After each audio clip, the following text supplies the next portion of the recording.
Sir, magandang hapon. Ganda nga po sir. Mukhang taob na yung ice cream mo, sir, ah. Okay naman sir. Ayos naman. May tanong lang ako mabilis. I'm sure kayang-kaya mo sagutin. Ano po? Pag nasagot mo, may pa-souvenir ako sa'yo, ha? Sample lang yan. Pero, sa kantang Liron-Liron Sinta, ano ang prutas na nabanggit doon? Kinakanta sa isip, kinakanta sa isip. Liron Sinta? Oh. Buko? Isa pa, kantahin mo, bilis.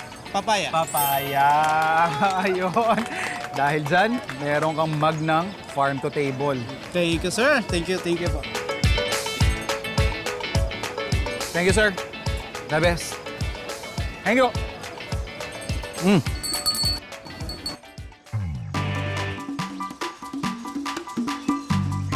Alam niyo naman yung philosophy ko sa pagluluto na kahit konti yung ingredients mo, kaya mo pa rin mag-pull out ng fantastic dish. So we have here our leg quarter. Kakat lang natin into portions. Tsaka yung wings part.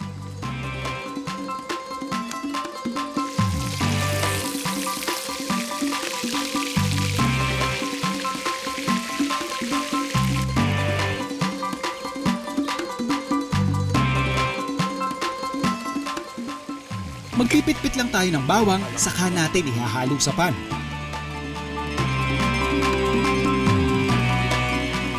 So habang ginigisa natin yung bawang kasama nung mantika nung ating turkey, lagay na natin yung ating soy sauce. And then laglag lang natin yung ating laurel. So once mailagay na natin yung bawang at naamoy na natin yung masarap niyang amoy, pwede na natin lagyan to ng tubig or stock.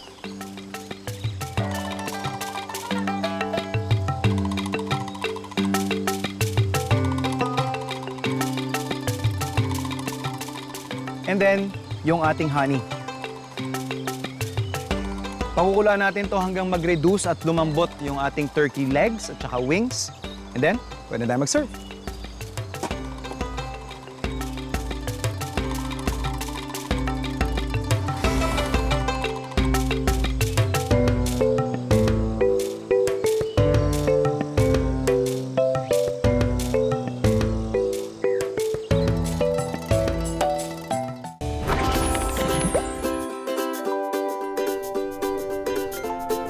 Mahilig talaga kaming mag-coffee, mag-partner.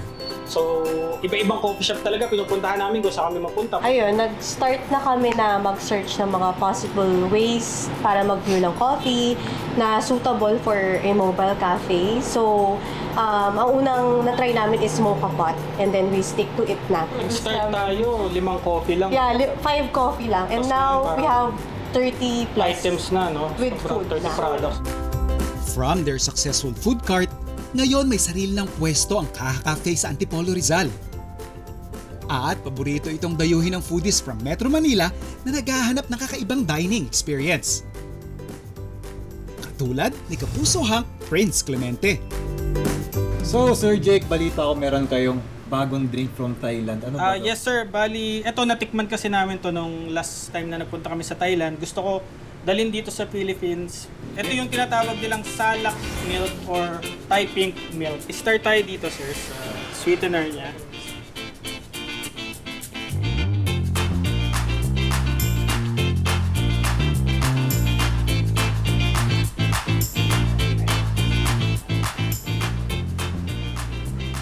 Meron siyang kalasa. Parang yung mga ice cream na galing Scramble Korea. sir. Oh, As they continue to perfect their lineup of drinks, naglabas na rin ang Kaha Cafe ng masasarap na rice meals na patok sa kanilang hungry regulars. Ang reason kung bakit rice bowls is bira kasi sa cafe yung may nag-offer ng rice. Having na maliit yung kitchen namin, it's easier na makapag-prepare ng rice bowls instead of yung madaming snack. Ito, yung ating unang food is spicy beef. Sobrang lambot ng beef niya. And saktong-sakto yung halo ng tamis at anghang. So, i-mix muna natin siya para mas maganda yung flavor. So, mga food explorers, first time kong makatikim ng sea salt actually. tinikman ko siya bago ko siya haluin, is very mapait siya. Pero nung hinalo ko siya with the strawberry na matamis, is naging sakto na yung halo niya ng tamis at alat. Try naman natin ang kanilang hot sea salt latte. Dito naman mas talagang lasang-lasa mo yung kape. Actually, medyo matapang siya. For me, available din ang kanilang iced matcha. Matcha! Matcha nga yung lasa niya. And of course, sa mga mahilig sa pastries dyan, meron tayong chocolate croissant. Grabe, ang sarap nito. Saktong-sakto yung tamis. Napakalambot ng bread. Yun, mga food explorers. So, ito naman ang ating bagong flavor, ang honey oat latte, na sobrang perfect sa mga lactose intolerant dyan kasi ito ay gumagamit ng oat milk instead yung mga usual milk na ginagamit. So, perfect to sa inyo. And of course, sa mga nag-chill dito at makita itong stand na to, ito po ay for sale din. Yes, itong mga vintage na cap, mga jacket, shirts, ito may mga games din dito. Yung experience ko sa Kaha Cafe is very new to me, especially na may tikman ako mga bagong drinks tulad ng kanilang mga sea salt drink. And of course, yung kanilang bagong drink na Thai pink milk tea. Ayun yung actually yung pinaka-favorite ko. Maganda mag-chill dito pagkasama mo yung mga barkada mo. And of course, sabi ko may mga board games. Tapos kahit mga damit, meron silang binibenta. So parang all-in-one siya.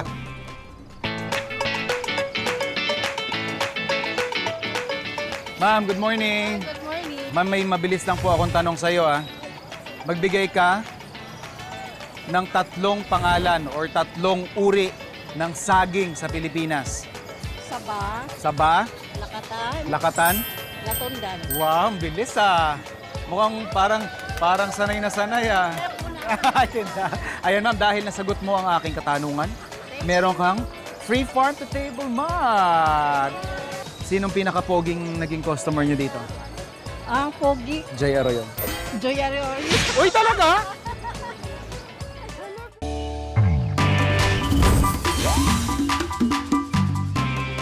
Nagbabalik tayo sa Golden Sunset Farm para magpakabusog sa delicious offerings ng isang cafe that celebrates the flavors of Davao. Ang Koi Cafe.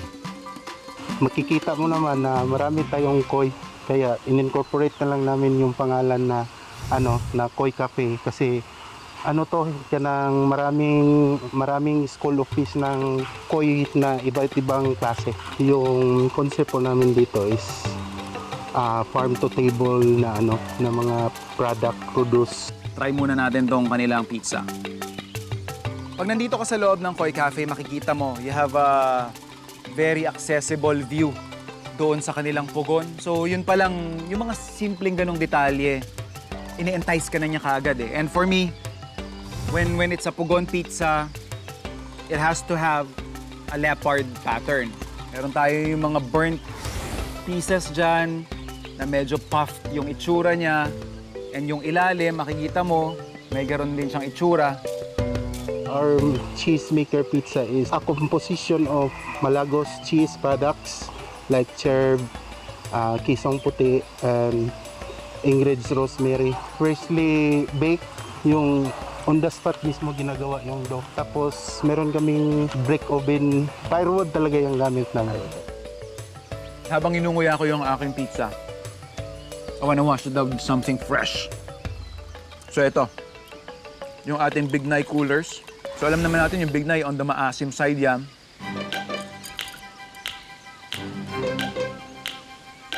And then, in a way, para silang gumagawa ng sarili nilang soda dito kasi I just found out dahil naglaro siya sa dila ko, carbonated yung ating drink.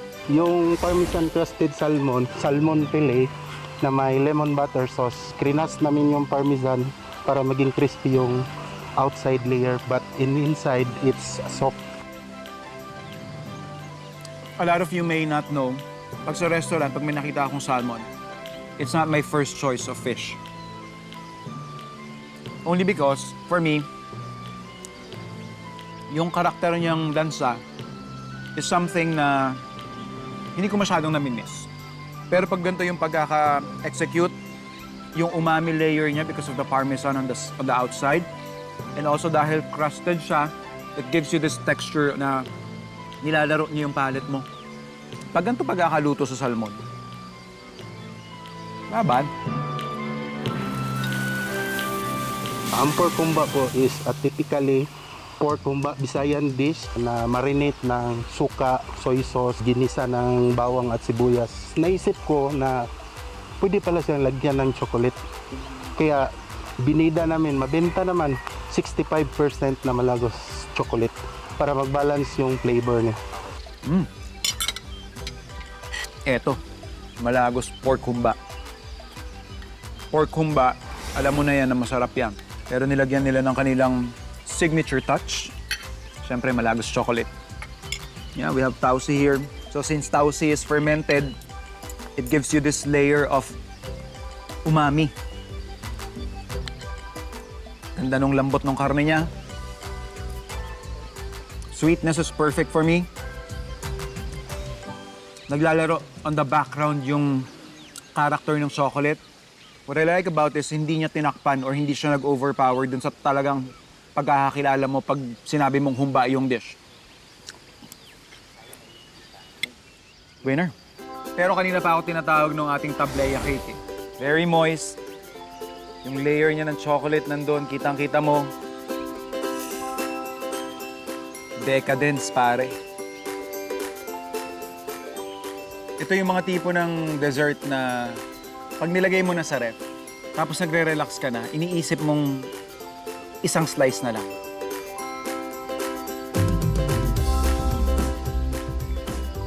Food Explorers, I'm lost for words.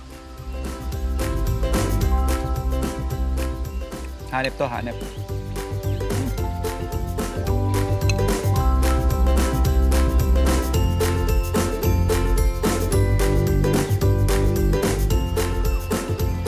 Ma'am, good morning. Ma'am, may itatanong lang po ako sa inyo. Mabilis lang to. Pag nasagot mo, meron kang mug. Alright, bigyan mo ako ng 3 uri ng isda na inuulit-ulit ang pangalan. Lapu-lapu. Lapu-lapu, may tinda kayo niyan. Op! Hasa. Hasa-hasa. Ano pa? Maya. Aba, maya-maya. Ang lupit ni Mlam, bilis ha. At that time, dahil walang movement, Apo. so parang kailangan natin ng space. Dahil may mga bata, may mga inaalagaan tayong mga pinsan na kailangan na, alam na, pag nagkaroon ng COVID at that time, Oo. so parang kailangan talaga natin space. Okay. So eventually, ito nga na-acquire namin yung piece of property. Ang talagang intention namin for this property is para sa amin lang talaga. Yeah. Parang ano lang namin, bakasyunan, parang gano'n. So eventually nakita namin, meron pa lang potential para i-convert siya into commercial. Para ma-enjoy din ng ibang mga tao kung ano yung naging tema natin dito sa farm. Ano po yung umpisa ninyong inalagaan dito? Inumpisahan namin actually yung at that time puro mga horse. Oh, okay. So medyo hindi kinayanan ng mga horse. Magastos. ang upkeep Magastos. nun. So nag-ano kami dito sa mga tupa, sa mga kambing. Opo. Pero halos lahat talaga yan mga imported. Hindi kami nag-alaga ng mga local breed. Kamukha ito from Australia. Oo nga po eh, kwan siya eh. Mga Australian. Mukhang foreigner ang itsura ng Foreigner sila. baka natin, Yes, sir. kasi yung tema natin dito, more on parang sa Netherlands. Okay. Parang ganun. Oo. Yun ang naging team Which natin. explains yung mga windmill, Yes, yes. yung ating barn house, tsaka yung feel niya, overall feel niya, no? Ilang rooms po yung meron kayo dito ngayon, sir? Bali, we have 3 villas at the moment. Okay. Per villa, kaya niyang mag-accommodate na at least 25 packs. Ano po yung pwedeng ma-experience po ng guests ninyo when they visit yung inyong When they farm? visit here, yun nga, yung parang back to nature. Okay. Parang mafe-feel, lalo na yung sa metropolis, lalo na sa Metro Manila area, Opo. hindi nila na-experience yung ganitong... Totoo. Para sa kanila, ito, this is heaven. Para sa kanila, mag-feed ka ng mga animals, mag-harvest ka ng mga plants. Yan, yun yung langit para sa kanila. Hindi nila na-experience. Very educational sa mga bata Yes. na ma-encounter nila yung mga ganyan, close encounter.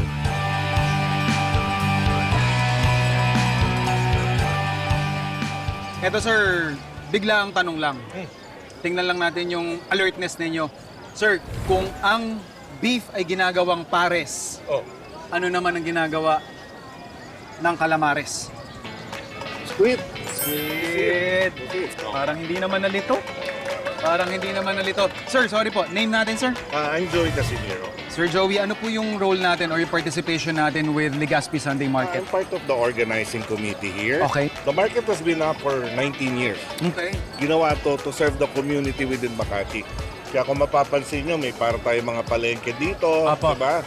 May mga gulay. So, yung mga nakatira dito na namimila ng mga gulay, isda. I'm proud to say, Sir Joey, na 19 years ago, isa kami sa mga unang customers nyo dito. I used to work here in the area.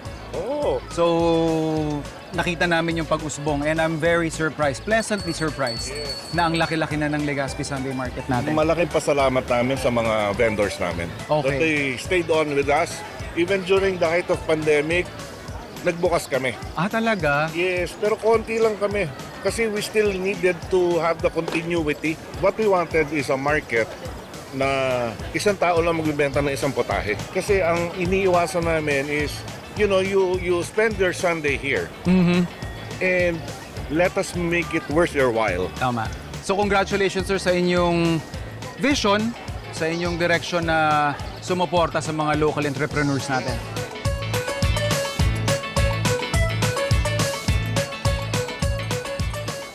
Sir, good morning. Good morning, huh? Blessed morning po, JR. Yeah, how are you, JR? I'm doing great, sir. I just have a question for you. Okay. Kung ang egg yolk ay kulay dilaw, Kulay dilaw. Okay. ano naman ang kulay ng eggplant? Violet. Bilis naman nun. Akala ko malilim lang kita dun, sir. Dahil dyan, Okay. sir, meron po kayong souvenir from farm to table. Ang Tarikti kasi is klase ng ibon, bali itong island na to nagiging natural habitat ng mga ibon. In English, it is hornbill po. As much as possible, we utilize everything from main courses to appetizer para hindi rin sayang yung resources na meron tayo dito.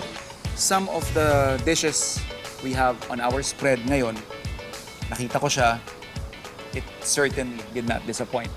I'm gonna start off yung ating pako salad, which is, from what Chef mentioned to us, is sourced here mismo. And maganda kasi dito is how Chef incorporated yung kanilang tuba and using it sa parang pinaka-vinaigrette nila. Yung process ng paggawa niyan, kailangan mong i-blanch yung pako itself just to kill whatever bacteria is there. Then meron tayong tinatawag na tuba vinaigrette, which is of course locally produced natin dito.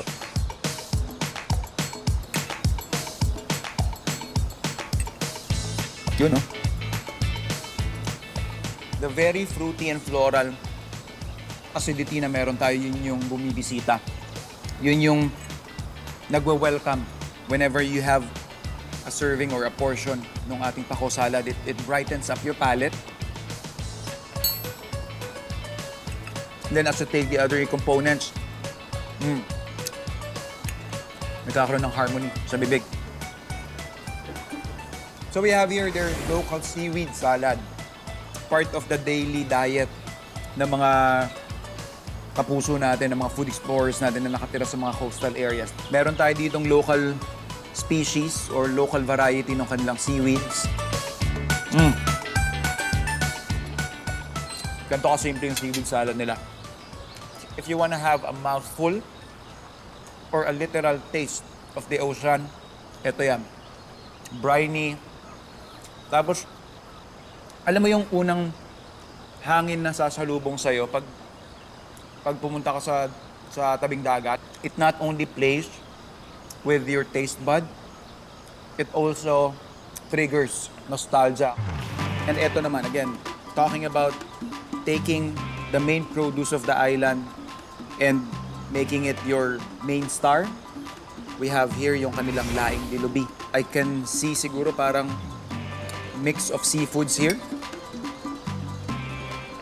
Tapos gusto ko lang yung very simple touch of garnish nila ng charred or grilled na sile. And papartneran ko lang to kasi combo-combo tayo ngayon eh. Yung kanilang, this is just me, perfectly grilled pompano. It's very expensive in Manila, so we are lucky enough we are in Davao. Yung pompano is way cheaper compared sa Manila. Minamarinate natin ng oyster sauce with some spices. Yung version nila ng laing dito is reminiscent or nagpapaalala dun sa version ni Airpods. Si Airpods kasi, pag naglalaing yon, is using fresh taro leaves. So when you cook it, it will give you this bite, this texture na hindi mo makukuha if you're using dried taro leaves. Winner yung kanilang laing dilubi dito ha. When it comes to juices, yung talagang inaano namin sa mga guests, especially VIPs, yung tuba, which is very, very fresh talaga from the day itself talaga. Kasi pag umabot na siya ng 2 to 3 days, magiging maasim na siya, then yung fermentation process niya nandun na. So magiging suka na siya eventually.